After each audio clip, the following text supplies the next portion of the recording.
So you may have some questions by now. So here's my contact information. This is my cell phone number, and this is my email address. So if you want to, you can take a screenshot of it or just take a picture with your cell phone. You're welcome to contact me. I'm happy to answer any questions that I can. I don't know everything, and if I don't know an answer, maybe I'll make one up. So if you do contact me, please let me know who you are, especially if you send me a text, because again, if I don't recognize the number, I will not answer it. Um, and just a little, hi, I had a question on the Zoom call. So here's my contact information. So in the last video, we went ahead and let's see, hang on for a sec. We created a combined image, one that we normally would have gotten out of our camera if our camera combined multiple exposures. So I'm building on what we did on the previous recording. So if you haven't seen that one, please go back and watch that one first. So what I want to do is in a lot of multiple exposures, it's kind of blurry and your eye doesn't know where to focus. So what I want to do is I'm going to bring back the center to kind of give your eye a place to rest, for me to be able to say, this is what I want you to look at. So I want to take this and go to that. So now we've got the multiple exposure part in here, but this is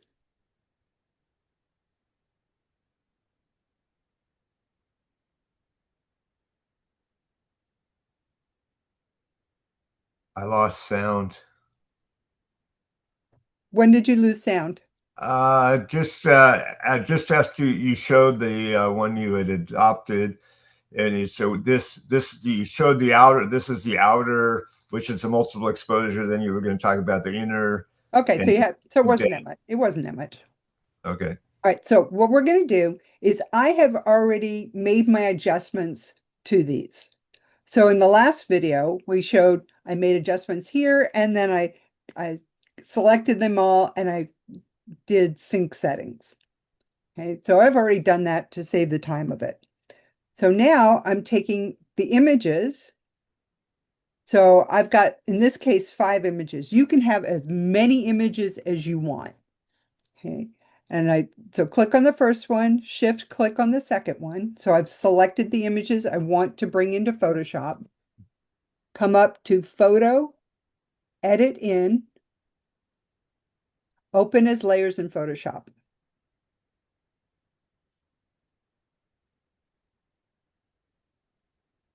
And it's going to take just a minute to come in.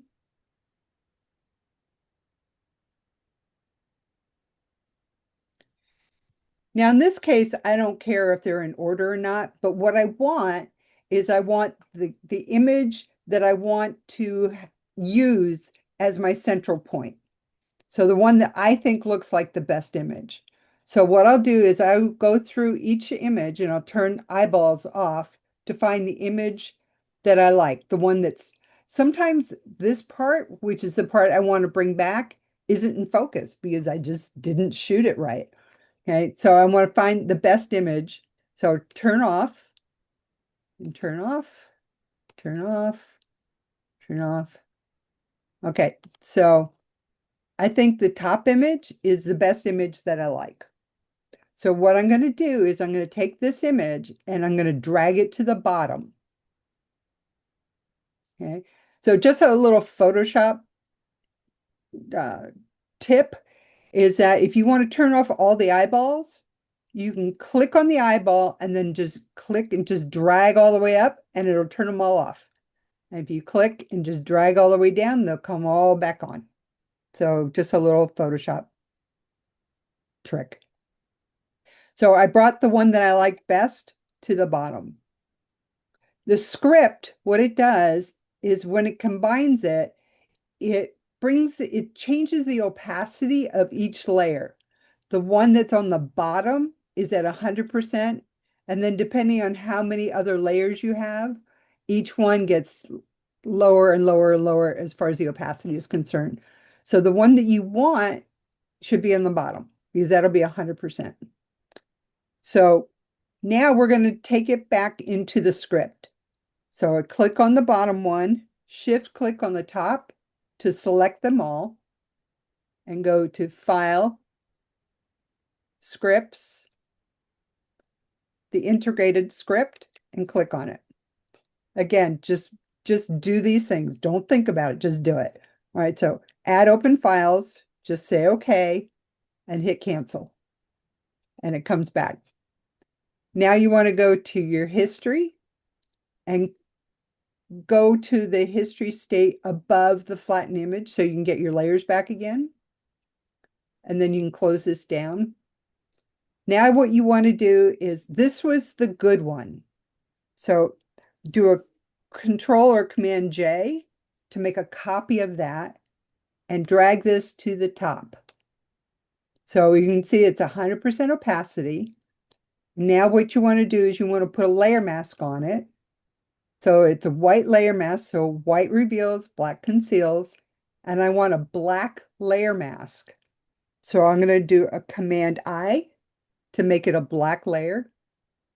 So now what I want to do is I want to paint back the center. So I'm going to take a brush. So you can hit B for brush. You want a soft round brush. And I usually take it to maybe, I don't know, 30-ish%. I want a white brush. And then I can just click, click, click, click, and bring back the center. And then you can do it as much or as little as you want. I wouldn't start off at 100%, but you can work your way into it.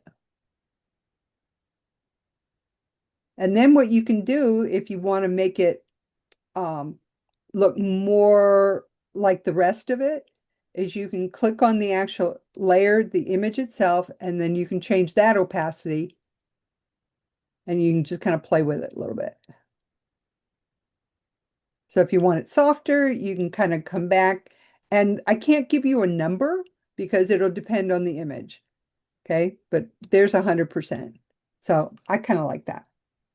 So what I would do is you can flatten. All right, so I would, at this point, I would be careful about the size of your image. Generally what I do is I don't need these anymore. So I would just flatten the image. But if you want to keep them, you need to watch how big it is. And instead of it saving as a PSD, a Photoshop document file, you'd have to save it as a PSB, which is a Photoshop big file. And it's supposed to be anything over 2 GB. I've found that mine doesn't like anything over 1.5 gigs. So that may be just my computer. So at this point, me personally, I would right click and I would flatten this image. And then I would go in and I would take it to do whatever post-processing I would want to do. So you could take it into Camera Raw, you could do whatever. There's 100 million things that you could do at this point. So Craig, any questions? Well, not a question, but just so you know, when you went to save it, if you didn't flatten it and you went to save it as a PSD and it was too big, it was saying, sorry, I cannot save, or file is too big. I'm not sure what the warning. And then you realize then you have to go to the Photoshop Big PSB file. You can select it. There'll be a drop down box you can select, and that way you would be able to save the file. Right. So you won't be stuck if it says you're too big if you wanted to save it.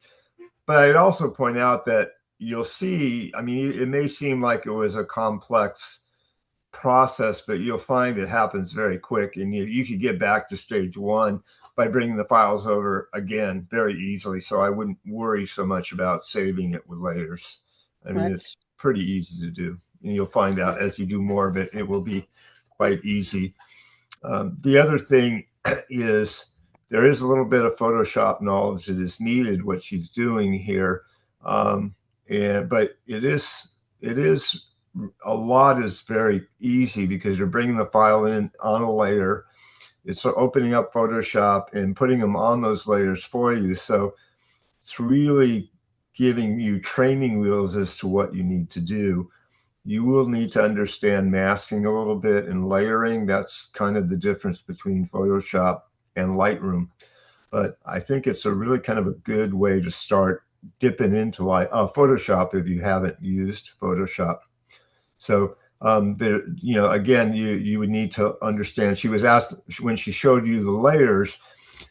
You need to check down. You'll see there's the two palettes, the white and the black in the bottom in the toolbar. And so whatever is showing on top is considered your foreground color. And you need, again, as she said, black conceals, white reveals. So you want to make sure that the white is on the top. So that way it will erase. Well, it doesn't really erase. It just allows the image to come through from the back. So again, those are all Photoshop things, but I would not try it out and don't be intimidated. Oh no, I can't do Photoshop. This is a good way to start. There we go. So this also goes round trip back into Lightroom. So if we do a file save, it automatically puts in an edit here. And then when I close out here, notice it's saving at the bottom. And then when we come back into Lightroom, here's the image. Okay. And also you could take this back into Lightroom if it's still with the layers, and you could do more if you had to. I'm just, so yeah. Lightroom and Photoshop work very well together. And that's what's great about it. So if you wanted to bring back the layers, you would do a Command E and see where it says edit a copy with Lightroom adjustments. That's not the one you want. If you wanted to get back your layers, you would click on the edit original. And when you click back into here, my computer, for some reason or other, decides it wants to open up another version of Photoshop. Oh. Okay, and this is just a Debbie personal problem, so yours won't do this. Yeah. So, and I just wanted to show you how the layers will come back if you do edit original versus edit with Lightroom adjustments. So just give it a second.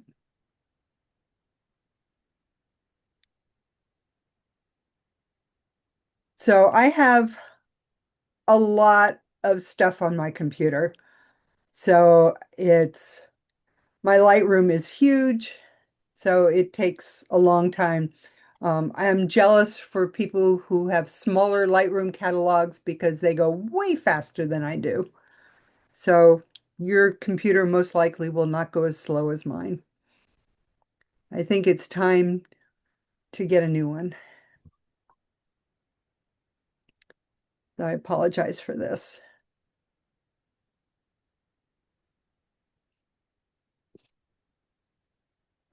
Yeah, can you force quit? Click. No, it'll get there. Okay. There we go. And here are all the layers. So the layers are still there. And that's all I wanted to show you. Thank you for waiting. All right, so on to the next one.